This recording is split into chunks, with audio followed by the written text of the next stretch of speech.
Hello everyone, good morning and welcome back to my channel. कैसे हैं सभी लोग? आई होप सभी लोग बहुत अच्छे होंगे।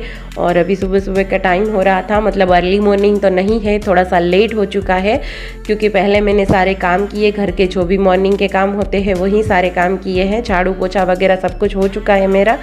और उसके बाद में नहाने के बाद मैं पूजा कर रही हूँ, इसीलिए थोड़ा सा लेट हो गया है। क्योंकि आप लोग साड़ी देख के समझ ही गए होंगे कि हम लोग जा रहे हैं कहीं पे बाहर, तो इसीलिए साड़ी डाली है और इसीलिए सारा काम करने के बाद में पूजा की है। तो थोड़ा सा पूजा करने में भी लेट हो गया है। और अभी मैं पूजा वगैरह कर लेती हूँ और उसके बाद मैं बताती हूँ कि हम लोग कहाँ पे जा रहे हैं।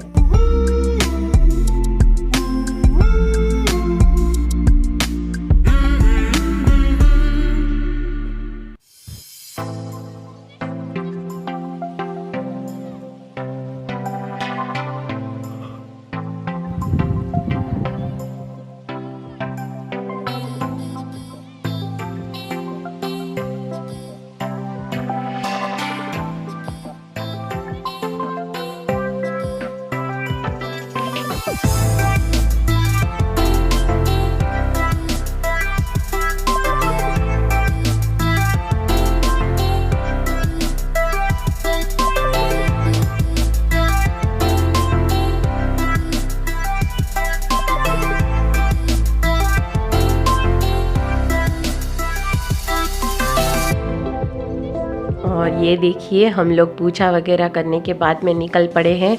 और कहाँ जा रहे हैं हम लोग? तो हम लोग जा रहे हैं हमारे गांव, जो कि पास ही में है। हमारे शहर से 5-7 किलोमीटर की दूरी पे है और वहाँ पे जाने में 10 से 15 मिनट लगते हैं बाइक से। तो हम लोग बाइक से ही जाते हैं अक्सर। तो अभी कितने दिन हो गए थे हम लोग वहाँ पे गए भी नहीं थे और मुझे कुल देवता के दर्शन भी करने थे, तो कितने दिनों से वो भी नहीं किए थे क्योंकि हमारे घर पे ही कुल देवता है। तो फिर वहाँ पे जाके हम लोगों को दर्शन भी करना था। और सब लोगों से कितने दिनों से नहीं मिले थे, सभी लोग हार्दिक के बर्थडे पे आए थे, उसके बाद से कोई भी नहीं यहाँ पे आया था ना, तो हम लोग वहाँ पे गए हैं। तो इसके लिए हम लोगों को भी वहाँ पे जाना था। तो आज संडे था तो हम लोगों ने सोचा कि सब लोगों को मिल के आते हैं।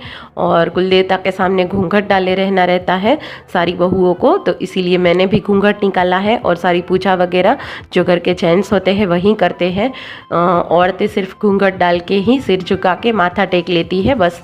और हमारे जाने तक के मेरी जेठानी ने सारा कुछ लंच बना के ही रखा था, सिर्फ उनको दाल मखनी बनानी थी तो वही बाकी थी। बाकी का जो सब्ज़ी चावल वगैरह सब कुछ रहता है वो बन गया था और रोटियां बनानी बाकी थी। तो यहाँ पे दाल मखनी के लिए उन्होंने साबुत उड़द और जो राजमा होता है उनको रात को भिगो के फिर अभी मतलब सुबह में मतलब अभी खाना बनाते टाइम उन्होंने नमक डाल के सिर्फ उनको 4-5 विसल करके बॉईल कर लिया है। और अभी वो लगा रही है दाल मखनी का तड़का लगा रही है। तो यहाँ पे वो जो बॉईल की हुई दाल थी उसमें मिर्ची कट कर रही थी और एक साइड पे उन्होंने तड़का रखा था घी का, तो जिसमें उन्होंने ज़ीरा और राई डाल ली है और उसमें प्याज भी डाल लिए है। तो प्याज को वो अच्छे से पहले पका लेंगी और फिर वो मतलब लहसुन की जो पेस्ट होती है वो डालेगी।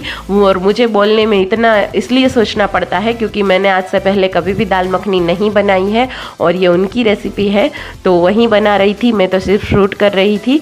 तो आप भी देख लीजिए कि उन्होंने कैसे दाल मखनी बनाई है, इसीलिए मैं आपके लिए ये शूट करके लाई थी क्योंकि मैंने भी नहीं बनाई थी, पहली बार मैं उनको बनाते हुए भी मैं पहली बार देख रही थी। तो यहाँ पे प्याज उन्होंने अच्छे से फ्राई कर लिए थे। फिर उसके बाद में टमाटर डाल लिया है और टमाटर को भी वो अच्छे से फ्राई कर लेंगी। और ये सारी चीज़ें अच्छे से फ्राई हो जाए उसके बाद में वो सारे पाउडर जो मसाले रहते हैं हमारे सूखे मसाले वो उन्होंने डाल लिए थे, जैसे कि धनिया पाउडर, मिर्ची पाउडर, हल्दी पाउडर, वही सब डाल के फिर उन्होंने दाल डाल ली थी।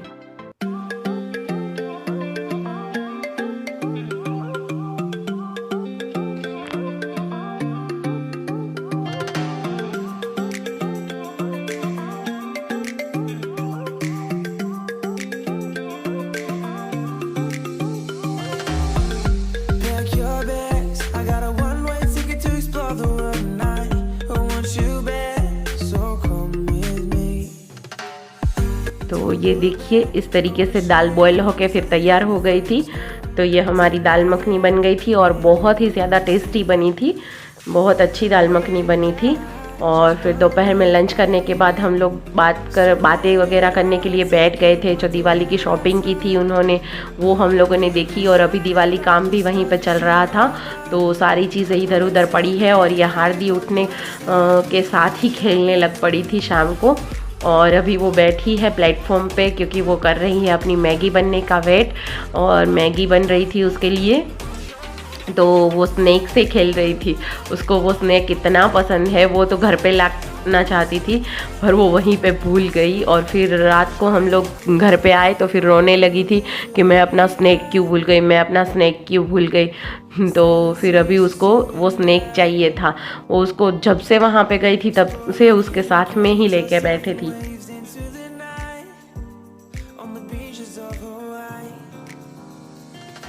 तो अभी उसके लिए बन रही है मैगी, और फिर हम लोग जाएंगे थोड़ी देर के लिए बाहर बैठने के लिए।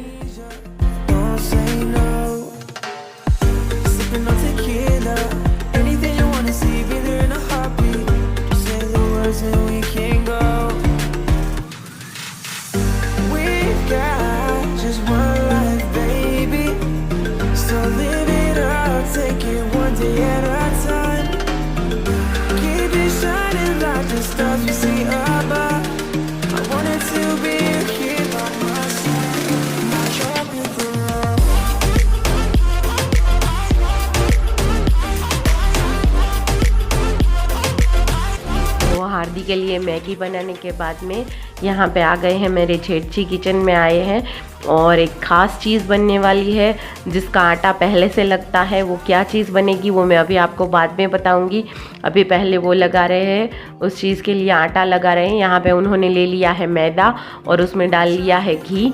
घी का मोयन अच्छे से डालना है और फिर दूध से उन्होंने नरम आटा गूंद लिया है।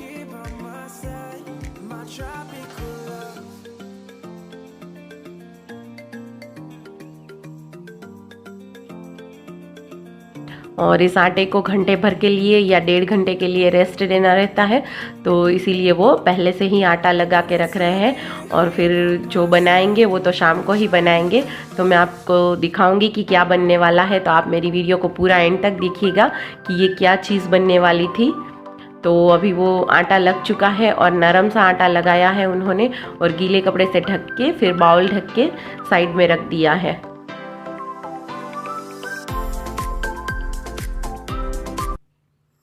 और अभी हम लोग आ गए हैं यहाँ पे बाहर बैठने के लिए, और हम लोग बैठे थे। और ये हार्दी इतना खेल रही थी, उसको इतना मज़ा आ गया था।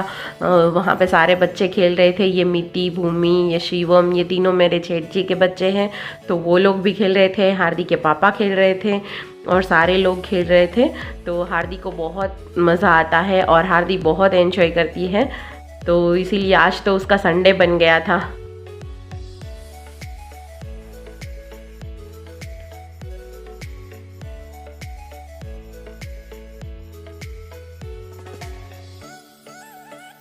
और यहाँ पे हम लोग भी बाहर बैठने के लिए आ गए थे, तो मैंने सोचा हार्दी को बाल बना के देती हूँ। उसे तो वहाँ पे जाके कुछ भी नहीं करना रहता है, बस पूरा दिन खेलना खेलना और खेलना ही रहता है, इसके सिवा उसे कुछ भी नहीं सूझता है। और ये देखिए, ये स्कूटर पड़ा है शिवम का, तो उसको वहाँ जाने के बाद उसी से खेलना रहता है। तो वो स्कूटर से खेल रही थी, और वहाँ पे शिवम के फ्रेंड की एक साइकिल पड़ी थी जिसको उसे चलाना था, पर वो चला नहीं पा रही थी, इतनी बड़ी साइकिल थी। पर फिर भी वो ज़िद करके उसके पापा को बोल रही थी कि नहीं, मुझे वो साइकिल चलानी है, मुझे वो साइकिल चलानी। फिर एक बार उसके पापा ने बैठा तो दिया साइकिल पे, पर उसको इतना डर लगता था। उसके घर पे मतलब उसके पास साइकिल है जिसमें सपोर्ट व्हील लगे रहते हैं, तो वो इतनी ही बड़ी है, मतलब इतनी बड़ी तो नहीं है, इससे थोड़ी सी छोटी होगी। तो उस साइकिल में वो आराम से बैठ लेती है, पर इस तरीके की साइकिल में उसे डर लगता है जिसमें सपोर्ट व्हील नहीं है, तो इसलिए उसको बहुत डर लगता था। तो फिर बोलते तो बोल दिया गया था उससे कि मुझे साइकिल पे बैठना है, पर फिर उससे बैठते नहीं बन पा रहा था। तो फिर वो भी क्रिकेट खेलने में लग पड़ी थी और सभी को इतना परेशान कर रही थी, क्योंकि वो ढंग से खेलती भी नहीं है और ना ही किसी दूसरे लोगों को खेलने दे रही थी। और फिर उसके जैसा एक फ्रेंड उसको मिल गया था जिसके साथ वो खेल रही थी लेगो, और फिर उसको खेलते खेलते शाम हो गई थी। और अभी हम लोग जाएंगे किचन में क्योंकि डिनर की भी तैयारी करनी है। और जो मैं आपको बताने चाह रही हूँ, एक नई चीज़ बनने वाली है, तो वो भी बनानी थी। तो इसके लिए हम लोग फिर अभी यहाँ पे ना अभी इतना टाइम नहीं हुआ था, पर फिर भी शायद 6:30 पौने 7 बज रहे होंगे, पर फिर भी अभी विंटर का सीज़न आने ही वाला है, मतलब आ ही गया है अभी तो फिर अंधेरा इतना हो गया है। पर अभी ज़्यादा टाइम नहीं हुआ था, सिर्फ 6:30 7 बजे होंगे। और फिर हम लोग चले गए थे किचन में खाना बनाने के लिए। तो अभी बन रही थी मटर और आलू की सब्ज़ी, जो कि ग्रेवी वाली बना रही थी। मेरी जेठानी जी ही बना रही थी ये सब्ज़ी भी। तो इसके साथ हम लोग बनाने वाले थे पराठे। तो अभी उन्होंने यहाँ पे टमाटर और प्याज की ग्रेवी कर ली थी। तो फिर उन्होंने पहले सब्ज़ी का तड़का लगा दिया है राई जीरे से हींग डाल के, और फिर इसमें डाल ली है प्याज की ग्रेवी। और आलू मटर जो है वो हमने चॉप करके पहले से ही रख दिए थे। मटर तो फ्रोज़न ही थे, तो उसको भिगो के रखे थे, और आलू मैंने कट कर दिए थे। तो अच्छे से प्याज पक जाने के बाद उन्होंने सारे मसाले कर लिए हैं इसमें, धनिया जीरा पाउडर, मिर्ची पाउडर और हल्दी पाउडर और गरम मसाला। वो सब्ज़ी बन जाने के बाद में आखिर में डालती है, इसलिए अभी नहीं डाला है उन्होंने। और फिर जैसे ही मसाले पक जाते हैं तो उन्होंने टमाटर डाल लिया है यहाँ पे, मतलब टमाटर की प्यूरी डाल ली है। और इस ग्रेवी को उन्होंने अच्छे से पका लिया था। और फिर उनको थोड़ा सा मिर्ची पाउडर कम लगा था, तो फिर उन्होंने मिर्ची पाउडर भी डाला था। और ये लहसुन वाली प्याज जो पेस्ट है हम बना के रखते हैं, वो पेस्ट डाल ली है थोड़ी सी उन्होंने। और इन सारी चीज़ों को अच्छे से उन्होंने पका लिया था। और ये देखिए ग्रेवी कैसे अच्छे से खौलने लगी है। तो इस तरीके से ग्रेवी को ही पहले अच्छे से पका लेना है, वरना अगर ग्रेवी अच्छे से नहीं पकेगी तो फिर सब्ज़ी का जो टेस्ट आना चाहिए वो वाला टेस्ट नहीं आता है। तो उन्होंने पहले ग्रेवी को अच्छे से पका लिया है, और फिर इसमें आलू और मटर डाल लिए हैं। और आलू मटर डालने के बाद भी डायरेक्ट पानी नहीं डाल देना है इसमें, और इसको भी अच्छे से पहले मसाले से कोट कर लेना है, और अच्छे से थोड़ी देर के लिए 2-3 मिनट तक ऐसे ही पका लेना है।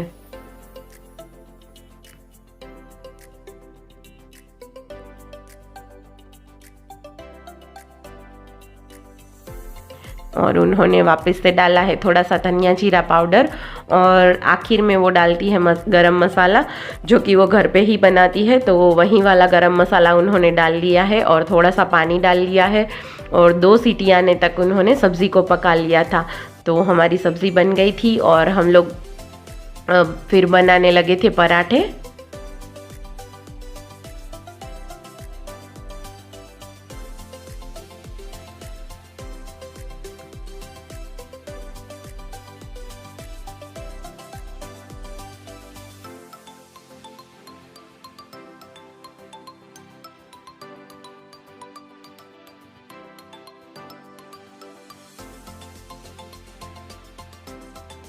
बाद में हम लोगों ने बना लिए थे पराठे, और मेरे जेठ जी भी आ गए थे तभी तक के लिए, जो मैं आपको बताने वाली हूँ आगे कि वो क्या बनाने वाले थे, जिसका आटा वो लगा के गए थे।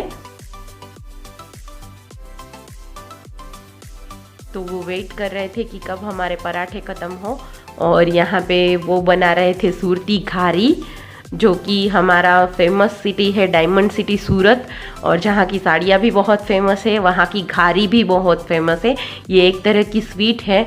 और यहाँ पे उन्होंने एक कढ़ाई में खोया ले लिया है, यानी कि मीठा जो मावा रहता है वो ले लिया है, और इसमें सारे ड्राई फ्रूट्स वो डाल रहे हैं।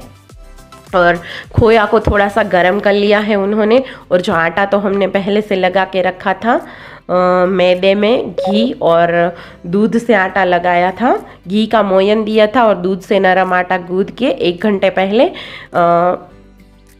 भीगे हुए कपड़े से ढक के उसको बाउल से ढक दिया था। तो अभी ये खोए में उन्होंने सारे ड्राई फ्रूट्स डाल लिए हैं, और फिर इलायची पाउडर डाल लिया है, और इनको वो अच्छे से मिला लेंगे। और खोए को घी में अच्छे से सेक लिया था, भून लिया था उन्होंने। तो ये सारा कुछ जो मिक्सचर है उन्होंने मिला लिया है अभी। और ये खारी सूरत की बहुत ही फेमस मिठाई है और ये बहुत ही अच्छी लगती है। ये मीठा खोया ही था, इसीलिए उन्होंने शक्कर नहीं डाली थी। अगर ऐसे ही खोया लेते हैं तो उसमें थोड़ी सी शक्कर भी डालनी रहती है। और ये बेसन भी मैं उसी के लिए भून रही थी, फिर मुझे बाद में याद आया और घी में थोड़ा सा भुना हुआ बेसन था तो वो डाल लिया है यहाँ पे हम लोगों ने।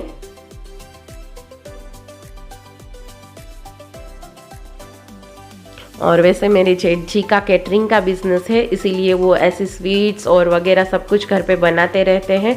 और हमारी दुकान भी है, मैंने आपको जैसे कि पहले भी एक आध वीडियो में बताया है कि वो कैटरिंग का बिज़नेस भी करते हैं। और हमारी फरसान की दुकान भी है नमकीन वगैरह की, तो वो भी रोज़ बनते रहते हैं। और जैसे हमारी फेमस नाश्ता है हमारा फाफड़ा जलेबी, तो सुबह में वहीं हमारी दुकान पे रोज़ बनता है। और अभी दिवाली आने वाली है तो वो मिठाई भी बनाने वाले हैं, तो अभी उसके मतलब तैयारी के रूप में ही आप बोल लो, तो वो घारी बना के एक बार ट्राई कर रहे थे घर पे और फिर वो शॉप पे बनाएंगे इसके लिए। तो इसीलिए उन्होंने यहाँ पे अच्छे से ये अंदर जो भरने वाला पूरन होता है वो तैयार कर लिया है। और जो हमने आटा लगा के रखा था उसकी ये पुड़िया बेलती मेरी जेठानी जी है वो पुड़िया बेलते जा रही थी। और ये जो मेरे जेठ जी हैं वो उसकी घारी बनाते जा रहे थे। तो इस तरीके से जैसे हम कचौड़ियों में पूरन भरते हैं उसी तरीके से उन्होंने पूरन भर लिया है, पर आटे को यहाँ पे खींचना नहीं रहता है, इसीलिए उन्होंने कैंची से कट कर लिया है जो बचा हुआ एक्स्ट्रा आटा है वो। वरना अगर आटा जो ऊपर हमने जो पूड़ी जैसा लगाया है वो अगर पतला हो जाता है तो फिर ये घारी है वो फट जाती है और इसका सारा पूरन है वो बाहर निकल के आ जाता है। तो इसीलिए उन्होंने कैंची से कट कर लिया था। और इसको फ्राई करने का भी तरीका अलग रहता है। इसको एक चमचे में लेके फिर उस पर ये गरम देसी घी है, ये घी उस पर थोड़ा थोड़ा करके डालना रहता है, वरना इसको घी में छोड़ देंगे तो ये घारी है वो बहुत ही लाल हो जाएगी और घारी कभी लाल नहीं होती है।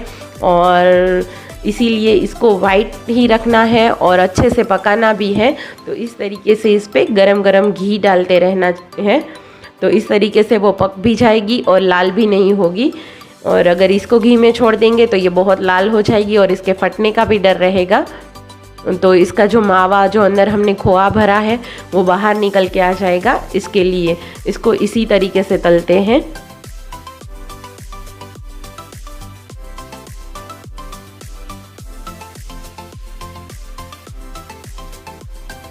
और इसको दोनों साइड से पलटा के अच्छे से फ्राई कर लेना है। और ये बहुत ही पेशेंस चाहिए ये स्वीट बनाने के लिए, क्योंकि इसमें बहुत सारे स्टेप होते हैं। तो मैं आपको स्टेप बाय स्टेप पूरी रेसिपी भी नहीं दिखा पाई थी, क्योंकि मेरे मोबाइल की वैसे तो मेमोरी बहुत ज़्यादा फुल हो जाती है। तो इसके लिए जितना दिखा पाई हूँ तो आप समझ लो कि ये हमारे यहाँ गुजरात की बहुत ही अच्छी सी एक फेमस मिठाई है। इसके लिए मैं आपको दिखाना तो चाहती ही थी। तो इसको बनाने के लिए भी बहुत पेशेंस चाहिए, क्योंकि इसमें बहुत सारे स्टेप रहते हैं।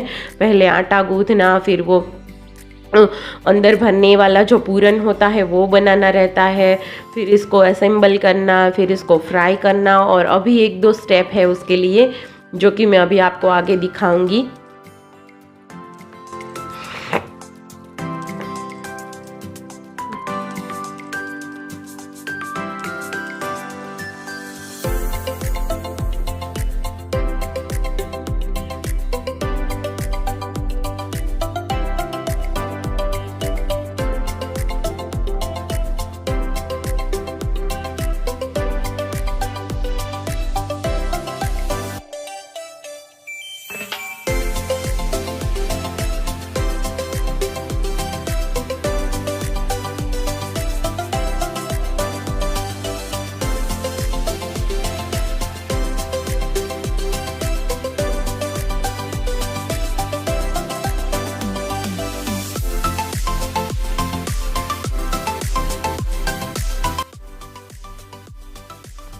और इस टाइम पे मैंने अपने ससुराल का होम टूर नहीं दिखाया है आप लोगों को। अगर आप लोग देखना चाहो मेरे ससुराल का होम टूर तो फिर आप लोग मुझे कमेंट में ज़रूर बताना, तो मैं आपको अपने ससुराल का भी होम टूर करवा के दूंगी। क्योंकि वहाँ का हमारा जो घर है वो बहुत ही ज़्यादा बड़ा है। ये आप किचन तो देख ही रहे हो कि कितना बड़ा है। तो अभी यहाँ पे जो मिट्टी है वो इस तरीके की मशीन आती है, ये हमारी शॉप है, इसके लिए हमें बहुत ही यूज़फुल रहती है। इसीलिए ये मशीन में ही जो मिट्टी है वो ड्राई फ्रूट्स की कतरन बना रही है और इसमें बहुत ही अच्छे से और एक सी कतरन बनती है जो कि स्वीट्स को सजाने के काम आती है, सारी मिठाइयों को सजाने के काम आती है। तो बहुत अच्छा लगता है अगर एक सी कतरन हो तो। हाथों से उतने अच्छे से एक मतलब एक जैसी कतरन नहीं हो पाती है। तो ये मशीन ली है मेरे जेठ जी ने दुकान के लिए, तो उसमें ही ये कतरन बना रही थी। ये पिस्ता की कतरन बनाई है जिससे घारी को डेकोरेट किया जाएगा। और यहाँ पे शक्कर और घी ले लिया है मेरे जेठ जी ने, उनको अच्छे से फेंट लेना है जब तक कि वो वाइट नहीं हो जाता है।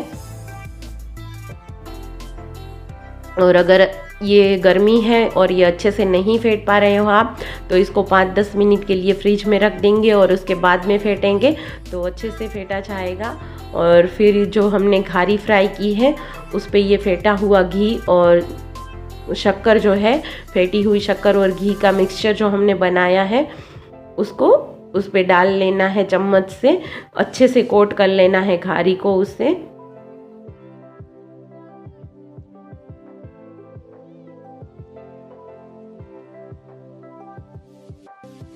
और जैसे ही घारी अच्छे से कोट हो जाती है तो उसमें पिस्ता लगा देने हैं। तो पिस्ता की डेकोरेशन से बहुत ही अच्छी लगती है घारी, तो इस पे हम लोग पिस्ता लगा ले रहे हैं। और ये देखिए हमारी यम्मी सी घारी बन के रेडी हो गई है। इसे कहते हैं सूरती घारी। और आपको ये रेसिपी कैसी लगी कमेंट में ज़रूर बताना। और आज तो हमारा मतलब दिन ही बन गया और हमारा डिनर भी बन के रेडी था और घारी भी बन के रेडी थी। तो बस आज का व्लॉग यहीं तक का मैंने बनाया था। और ये देखिए हमारा डिनर। तो आइए आप सब लोग भी डिनर करने के लिए, और मिलते हैं अपने एक अच्छे से वीडियो व्लॉग में।